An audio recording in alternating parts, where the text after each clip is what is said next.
자, 저는 경제학의 기본적 내용은 나름 대학교에서 강의를 할 정도로 경제학 개론은 그래서 알고는 있습니다. 그렇지만은 특정 경제학자가 세세하게 어떤 주장을 했는가 하는 부분에 대해서는 깊숙하게는 따로 연구하지 않았습니다. 제가 무슨 경제학 이론을 기존의 경제학자들의 이론을 연구해서 박사나 상을 받을 것도 아니고 대략적으로 그들이 주장해온 말에 대한 이해 정도만 하는 선에서 끝을 냈고 또 복잡하게 두꺼운 책에 수학과 통계학을 써가면서 그렇게 설명할 일도 아닌데 책 한 권을 만들려고 무지 노력하고 있다라는 부분에 대해서 나름 좀 경멸감도 느껴서 그랬습니다. 자, 어제 어떤 분이 밀턴 프리드먼에 대해서 윤을 비판하면서 밀턴 프리드먼 책을 읽고 거기서 자유를 느껴서 그렇게 떠드는데 밀턴 프리드먼의 황 대표처럼 이 통화의 남발에 의해서 결국 인플레가 온다고 지적했다는 그걸 윤은 안 봤냐. 그래서 지금 경제가 왜 이런지를 모르고 있냐라고 누가 지적을 했어요. 그분의 말을 듣다 보니까 그래 그런 일이 있었지라고 제가 생각을 했습니다. 그래서 밀턴 프리드먼은 흔히 이 신자유주의의 원조다라고 이렇게 언급되는데 또 한편으로 이 사람의 중요한 게 이 업적이라는 게 통화주의다. 이렇게 이제 이야기가 나오죠. 노벨 경제학상은 당연히 받았고 1912년에 태어나서 2006년에 사망했고 뉴욕 브루클린 헝가리 이민계 출신이고 그리고 유대인입니다. 그래서 시카고 대학교 출신이고 또 콜롬비아 대학도 다녔고 그런데 이 시카고 대학에서 석사를 했고 콜롬비아 대학에서 박사를 했습니다. 이 밀턴 프리드만이 지금 쓴 책 중에 공저로 만드는 미국 100년간의 통화의 역사라는 책이 있어요. 그래서 한 세기 100년 동안 미국 경제 전반에 걸쳐서 통화량의 변화에 대해서 자세히 언급하고 대공황은 시장이 실패한 게 아니라 정부의 대응이 실패했다고 주장을 했습니다. 그래서 프리드먼은 이 통화를 경제에서 가장 중요한 변수로 여기는 통화주의를 창시한 사람이다. 통화주의의 아버지다라고 이렇게 언급되고 있어요. 자, 그리고 그뿐만 아니라 기존의 대부분의 자유주의 경제학자들은 주로 유럽에서 활동을 해서 세계 경제에 큰 영향을 미치지 못했는데 프리드먼은 실제로 미국에서 활동하며 미국의 경제 정책에 영향을 미쳤고 그것이 영국의 경제 정책까지도 영향을 미치게 만들었던 케인즈 비슷한 인물입니다. 그래서 프리드먼의 통화주의는 불황이나 인플레처럼 국민의 삶에 영향을 미치는 요인. 자, 지금 불황이기도 하고 인플레기도 하지요. 요인에는 여러 가지가 있겠지만 통화량, 즉 경제 내에서 유통되는 화폐의 수량, 화폐의 공급량, 화폐의 공급량을 좌우하는 것은 중앙은행이라고 봐야 되겠지요. 그래서 통화량이 가장 중요한 변수다라고 이렇게 언급을 하고 화폐 정책의 핵심은 정부가 일정한 통화 증가율을 공시하고 이를 장기에 걸쳐서 철저히 준수한 규칙을 지켜야 된다. 통화 비율을 정한 간단한 규칙이라는 점에서 이 K% 준칙이라고도 불리는데 정부가 이 준칙만 지키고 나머지는 민간에 맡기면 통화량의 급격한 변동으로 인한 인플레나 불황이 발생하는 것을 예방할 수 있고 미래의 불확실성을 줄이고 합리적인 경제활동을 할 수 있다.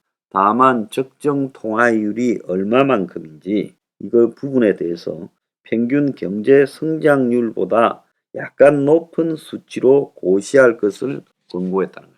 그래서 제가 여러분들한테 전에 이야기했던 거 있잖아요. 저는 사실은 이 부분에 대한 시각을 제가 경제학을 처음에 이 공부하면서 제 스스로 느꼈던 부분이에요.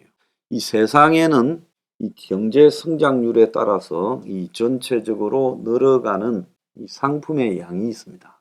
그리고 그 상품의 양의 그 비슷한 규모의 통화량이 있어야 이 상품의 량, 그러니까 상품의 개수에다가 가격을 곱한 상품의 양, 어떻게 보면 GDP라고 볼 수 있겠죠. 이거하고 통화의 양이 거의 같이 가야 되고 GDP의 성장에 따라서 통화의 양도 늘어가야 된다 생각을 했는데 이 주장을 이 프리드먼도 같이 한 겁니다. 그래서 80년대 초반에 실제 진행되는 거를 보니까 이게 잘 안 맞더라는 거예요. 그래서 93년까지 통화량 목표제가 유지되었지만은 2000년대 이후에서 연준이 통화량을 정책의 보조 지표로 이렇게 좀 격을 떨어뜨리고 2000년대 중반 이후에는 이제 재량이 넘쳐나면서 이 중요도가 하락을 했어요.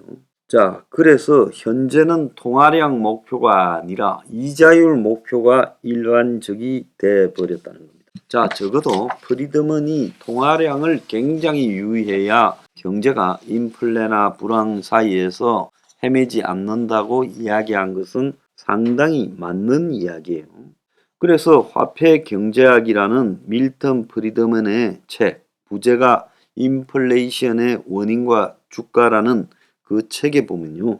정부가 적자를 메꾸려고 손쉽게 화폐 발행을 하다가 인플레이션이라는 재앙을 불러온다. 그래서 미국이 금융위기에서 은행들이 돈을 다 잃어버렸을 때 미국 정부가 당시 양적 완화라는 명분으로 돈을 발행해서 은행이 잃어버린 돈들을 메꿔줬지 않습니까? 자, 똑같은 문제였죠. 그래서 미국은 지금 코로나로 인해가 금융위기 때도 한번 그런 식으로 돈을 풀어놓고 이제 공급망이 일시적으로 코로나로 망가지니까 공급보다 지금 수요가 많아졌어요. 그러니까 공급이 적어져 버린 겁니다. 그런데 이 부분을 가지고 지나치게 확대해서 그래요. 그래서 저는 서플라이 체인 공급망에서 문제가 생겼다고 강조하는 것은 저는 오바라고 보고 핵심은 코로나 경기 회복을 위해 각국에서 돈을 너무 많이 찍어냈다. 이 부분에 주목을 하는 겁니다. 그래서 미국이 얼마를 많이 찍어냈냐? 6조 달러를 찍어냈다. 그러니까 과거의 금융위기 때 1조 달러 이상 찍어낸 걸로 지금 나오는데 그때보다도 몇 배가 많은 돈들을 찍어냈어요. 그러면 과거에는 왜 이런 하이퍼 인플레이션 같은 것이 없다가 1920년대 독일에서 하이퍼 인플레이션이 발생했느냐? 과거에는 돈을 금속으로 찍어냈지 종이 화폐로 찍어내지 않았다는 겁니다. 그래서 금속을 이용해서 화폐를 만들 때 뭐 구리 돈이나 동전이라고 하죠. 은전, 금화 등을 만들 때는 그 비용이 돈을 만드는데도 많이 들어가지 않아요. 그래서 비용이 많이 들어가기 때문에 화폐를 무진장하게 만들어낼 수가 없었다는 거죠. 과거에 돌로 가지고 화폐를 하거나 조개 껍데기를 가지고 화폐를 할 때는 무진장이 될 수 있었겠지만은 이게 금속으로 하게 되면서 흔한 금속이 아니라 그래도 약간의 희귀성을 가진 금속으로 하게 되면서 화폐량이 적절하게 통제되었다는 거예요. 근데 어느 날 금속 화폐가 아니라 이 지폐가 되면서 종이 조가리가 거기에 100만 원이라고 적는다고 100만 원의 가치가 있습니까? 그래서 초반에 이런 것들을 예방하기 위해서 뭐를 했습니까? 태환 지폐. 즉 모든 종이로 만든 돈에는 그 액수, 적혀있는 액수만큼의 금으로 바꿔줘야 될 의무가 있다. 이랬는데 70년대 초반에 닉슨이 이걸 갖다가 깨버리고 달러가 불태안이 되지 않았습니까? 그때부터 종이 화폐가 무진장 인쇄해서 찍어냄으로써 위기를 넘길 수 있다라고 미국의 기축통화조차 그런 인식이 들어갔어요. 그래서 기본적으로 공급을 필요로 하는 물건의 생산량이 화폐량의 발행과 같은 속도로 증가하면, 즉 물건량과 화폐량이 같은 속도로 증가하면 물가는 안정되는데, 그런데 소득이 증가하면서 화폐에 대해서 사람들이 지금 더 많이 돈이 이제 필요하다. 그리 되면 돈의 가치가 상품이 흔해지고 돈의 가치가 귀해지잖아요. 그래 되면 물가는 하락하는 거죠. 그런데 반대로 화폐가 생산량의 증가보다도 더 빨리 이렇게 갈 때, 그때는 지금 화폐 수량의 발행이 빠르면 빠를수록 인플레가 높아진다.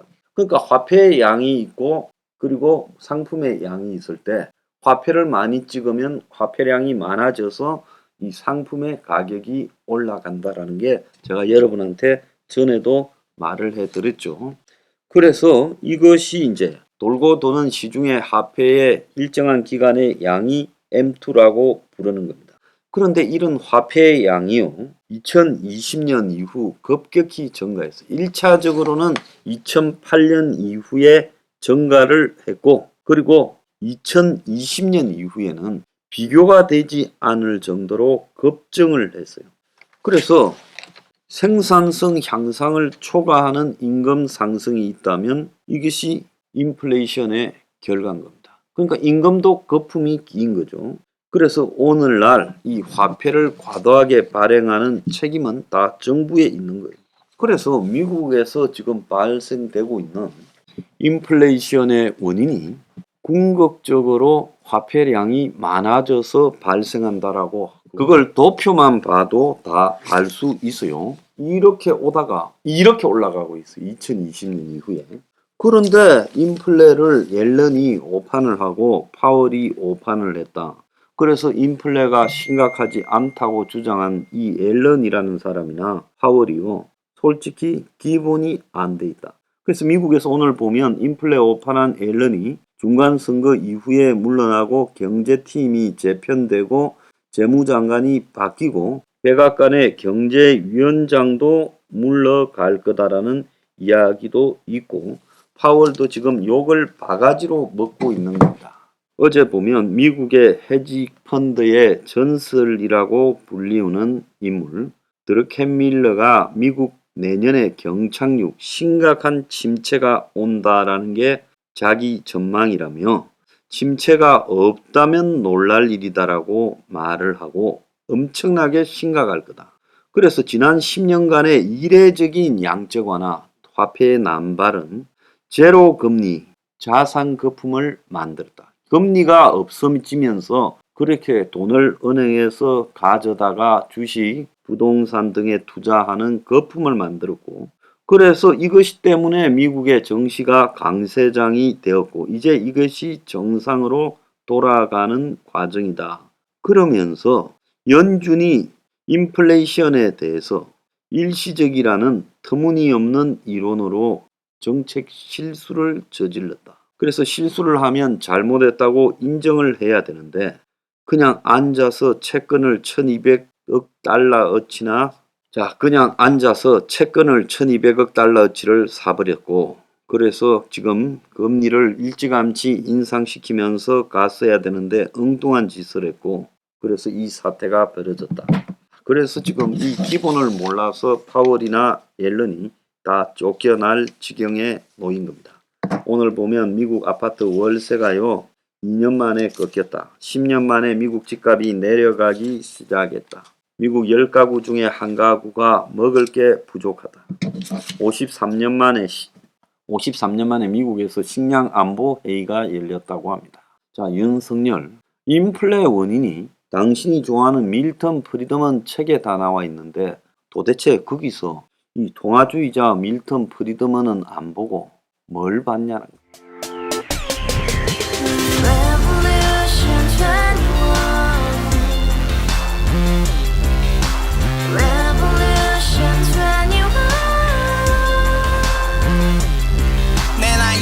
월세 30 코인 빚만 300 서울에 온지 벌써 10년 아둥바둥 버텼지만 여전히 난 반지 하에 제왕 곰팡이 연문제약 내비랭 깡통 망통 완전히 폭망 구시원 창문만큼 작아진 내 꿈 연애 결혼 내 집 모든 게 헛꿈 1년 전 떠난 여친 울며 말했지 같이 써봤자 평생 가본 게 꼭꼭꼭하지 가바후스 700 나도 소유주